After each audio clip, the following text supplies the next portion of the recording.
Küçük oldu büyüdüm, ağlıp durgan otları adırdım altın tacı yüzümü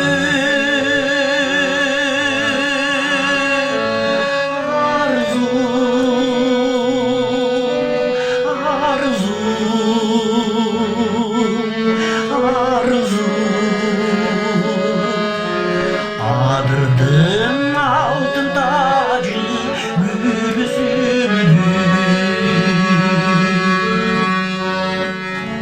Sozulgan sıkkılı bir özümdü, sorutup sözümü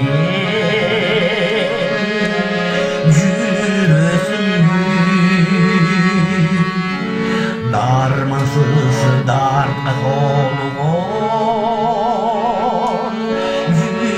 yüreğimdi, darsız sendekenin bilesin bir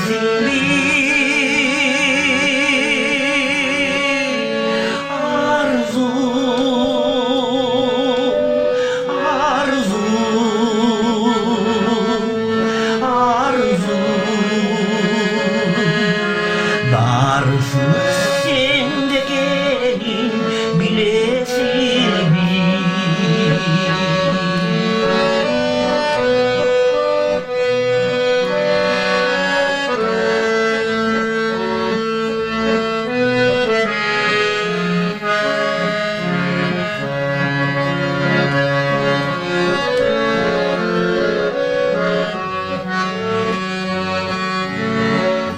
görüp yüzünde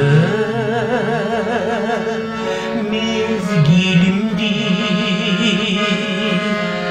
eylesin kaybirinde özgilimdi, Tarek'in oğluna atıp gizalıma Antinin görgülü özgürlüğümdü, arzum, arzum,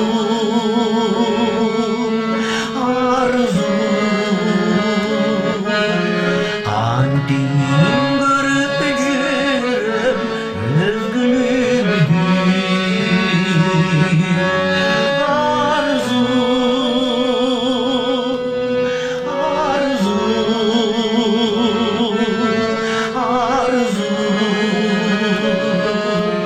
Anteyim görüp yürüm